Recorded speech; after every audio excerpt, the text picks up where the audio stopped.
අන්නේ ඉතින් ජනාධිපතිතුමාටත් අපි කියන්නේ පාරේ ඉන්න බල්ලන්ට ඉන්ජෙක්ෂන් ගහන්න කලින් තමන්ගේ ගෙදර ඉන්න බල්ලන්ට ඉන්ජෙක්ෂන් ගහගත්තා නම් වඩා හොඳයි කියලා. මොකද අපිට දැන් සමගි ජන බලවේගයේ විදිහට පේන කාරණාව තමයි දැන් පහුගිය ටිකේම අපි දැක්කා මේ පොහොට්ටුවේ ඉන්න කුඩුකාරයෝ කුඩු විකුණන අය මත්ද්‍රව්‍ය ජාවාරම්කාරයෝ නිරන්තරයෙන්ම අල්ලගෙන මේ මැතිවරණ ප්‍රසංගය පවත්වනවා. මැතිවරණ ප්‍රසංගය කියලා අපි ඒකට කියන්නේ. එමත් නැත්නම් අර දේශපාලන ප්‍රසංගය පවත්වනවා. අපි අහන්නේ මේ පොහොට්ටුවේ ඉන්න මත්ද්‍රව්‍ය ජාවාරම්කාරයෝ ඇල්ලුවේ මාලිමාවේ ඉන්න මත්ද්‍රව්‍ය ජාවාරම්කාරයන්ව ප්‍රමෝට් කරන්නද? ඒතර අර කට්ටිය ඇල්ලුවාම ඒගොල්ලන්ගේ පක්ෂේ ඉන්න අයට පුළුවන් මේ බිස්නස් එක ලස්සනට කරගෙන යන්න. ඉතින් ඒක ඕගොල්ලන්ගේ පක්ෂේ ඉන්න මත්ද්‍රව්‍ය ජාවාරම්කරුවන්ගේ ඉල්ලීමක් පරිදිද ඔබ මේ ඇල්ලුවේ? එතකොට පොහොට්ටුවේ කට්ටිය වැල්ලුවාම ඕගොල්ලන්ගේ පක්ෂේ ඉන්න මත්ද්‍රව්‍ය ජාවාරම්කරුවන්ට ලංකාව පුර මත්ද්‍රව්‍ය ව්‍යාපාරය කරගෙන යන්න පුළුවන්. ඉතින් මෙතනදී ප්‍රශ්න කීපයක් මතුවෙනවා. ඇත්තටම ජනාධිපතිතුමා කියපු ප්‍රකාශ කීපයක් මම ගන්නම්. අර 30 වෙනිදා මේ රටමේකට ජාතික මෙහෙයුම පිළිබඳව එතුමා කතා කරද්දී ඔහු කියපු දෙයක් තමයි මේ දේශපාලන රැකවරණය කියන එක අපි තවදුරටත් මේ මත්ද්‍රව්‍ය ජාවාරම්කරුවන්ට ලබා දෙන්නේ නැහැ කියන කාරණාව. එතකොට අපි අහන්න කැමති අර 30 වෙනිදා රටමේකට මෙහෙයුම පටන් ගන්නකොටත් මේ කියන മന്ത്രിවරියගේ පුතා මත්ද්‍රව්‍ය වලට හසු වෙලා ඉඳී. එතකොට ඒ පිළිබඳව දැනත් ඒ පිළිබඳව එලි කරේ නැතුව රටමේකට මෙහෙයුම පවත්වමින් ඔබ කාටද ඇඟිල්ල දික් කරේ? ඔබ ඇඟිල්ල දික් කරේ පොලිස් නිලධාරීන්ට. ඔබ ඇඟිල්ල දික් කරේ රේගු නිලධාරීන්ට. ඔබ ඇඟිල්ල දික් කරේ ආගමන විගමන නිලධාරීන්ට. ඔබ ඇඟිල්ල දික් කරේ නේවි එකට. ඔබ කිව්වා ඔබ කරුණා කරලා මේ මත්ද්‍රව්‍ය ජාවාරම්කරුවන් සමග සම්බන්ධ වෙලා ඉන්නවා නම් එයින් ඉවත් වෙන්න කියලා. ඒ ඉවත් වීම ඔබ ප්‍රතික්ෂේප කරොත් ඔබ ඉවත් කරනවා කියලා. ඔය පොලිසියට අංගනතුරු ඇඟවපු පළවෙනි අවස්ථාව නෙමෙයි. අපිට මතකයි කටුකුරුන්දේ ගිහිල්ලා පොලිස්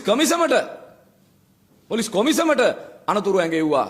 පොලිස් කොමිසම අපි කියන දේවල් කරන්න අදිමදි කරනවා නම් කොමිසම පිළිබඳව අපිත් අදිමදි කරමින් තමයි ඉන්නේ කියලා. මම හිතනවා පොලිසියට පාඩමක් තියෙනවා මේකෙන් ඉගෙන ගන්න. ඒ තමයි මේ ආණ්ඩුව හැමදාම කරේ තමන්ගේ වැරදි තියාගෙන අර මං කිව්වේ තමන්ගේ ගෙදර බල්ලන්ට ඉන්ජෙක්ෂන් ගහන්න නැතුව හැමතිස්සෙම පාරේ ඉන්න බල්ලෝ හොය ඉන්ජෙක්ෂන් ගහන. මේක පළවෙනි අවස්ථාව නෙමෙයි. මේක අපිට අර කිව්වා වගේ පාස්කු ප්‍රහාරයේ ඉඳන්ම තමන්ගේ ගෙදර බල්ලෝ ඉන්නවා පාස්කු ප්‍රහාරයට සම්බන්ධ වෙච්ච අය.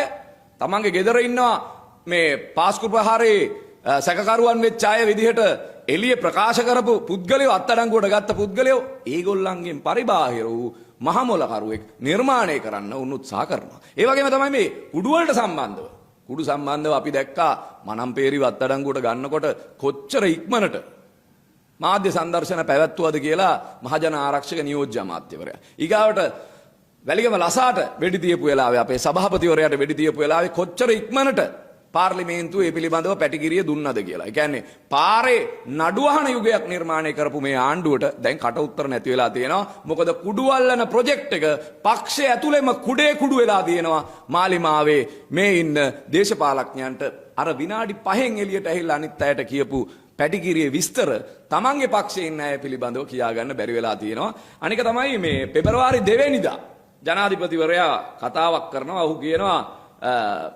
ඔහු දන්න පලාතක පාසලක් තියෙනවා. ඒවායේ දරුවෝ කුඩු ළඟ තියාගෙන ඉන්න බව දන්නවා. ගුරුවරු ඒව අල්ලන්නේ නැහැ. දැක්කේ නැහැ වගේ ඉන්නවා. මොකද දරුවෝ පිටිපස මහා කළු පාතාලයක් තියෙනවා කියලා. එතකොට අපි අහන්නේ ජනාධිපතිතුමනි ඔබතුමා දන්න පොලිසිය නොදන්න අපි නොදන්න ඒ වගේ තව ඉස්කෝල කීයක් තියෙනවද? මේ දැන් අහුනේ එහෙම ඉස්කෝලේක ඉන්න විදුහල්පතිවරයෙක්ද මේ විදුහල්පතිවරයා ගැනද ඔබ කිව්වේ? එහෙමත් නැත්නම් මේ විදියට තව ඔබ දන්න ඔබේ පක්ෂයට සම්බන්ධ ඉස්කෝල කීයක විදුහල්පතිවරු මේකත් එක්ක එකතු වෙලා ඉන්නවද කියලා ජනාධිපතිවරයාගෙන් අහනවා. මොකද එතුමා තමයි මේ ප්‍රකාශය කරේ.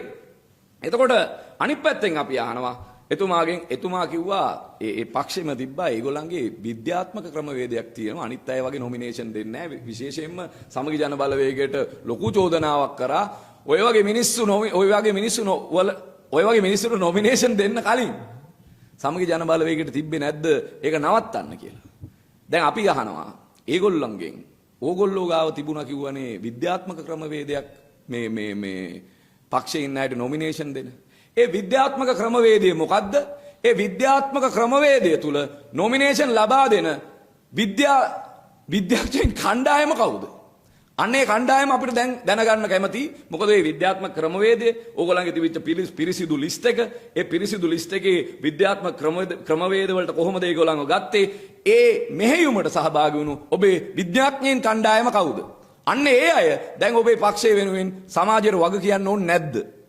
මම මේ ප්‍රශ්නෙත් එතුමාගෙන් අහනවා. දවසේම තියෙන ජනාධිපතිතුමාගේ මේ රටම එකට මෙහෙයුම සම්බන්ධව ඔහු කරන මේ දේශපාලන ප්‍රසංගය සහ මේ මැතිවරණ කෝලම දවසින් දවස විහිළුවක් බවට පත් වෙන එක ඒ පිළිබඳව තමයි අපි අද දවසේ කතා කරන්නට ආවේ. ඒතර මේ විද්‍යාත්මක පදනම පිළිබඳව මම ප්‍රශ්න කරා. ඒ වගේම තමයි එතුමා මේ ඔක්තෝබර් 30 වෙනිදා මේ ප්‍රසංගය පවත්වන වෙලාවෙත් අත්අඩංගුවට ගත්ත පුද්ගලයෝ පිළිබඳව ඔවුන් දැනගෙන හිටියා. ඒ අය පක්ෂයේ නියෝජිතයන්ගේ පුතෙක් කියලා දැනගෙන හිටියා. දැනගෙන හිටලත් තමන්ගේ පක්ෂයට ඇඟිල්ල දික් කරන්නේ නැතුව එවලෙත් ඇඟිල්ල දික් කරේ පොලිසියට, රේගුවට, ඒ වගේම ආගමන විගමන දෙපාර්තමේන්තුවට, ඒ ඇතුළු සියලුම බාහිර පාර්ශවයන්ට ඇඟිල්ල දික් කරන අතරවාරේ තමන්ගේ පක්ෂයෙන් මේ විදිහට කුඩු අහු වෙනකොට අර විදිහට මාධ්‍ය සංදර්ශනයක් පවත්වන්න තරම් සදාචාරයක් ඔවුන්ට නැද්ද? අඩුම තරමේ අනිත් පක්ෂ මේ වෙනකොට ඔය මම දැක්කා අනිත් පක්ෂයක් වුණත් ඔය මනම්පේරි අහුවෙලා පොඩි වෙලාවෙන්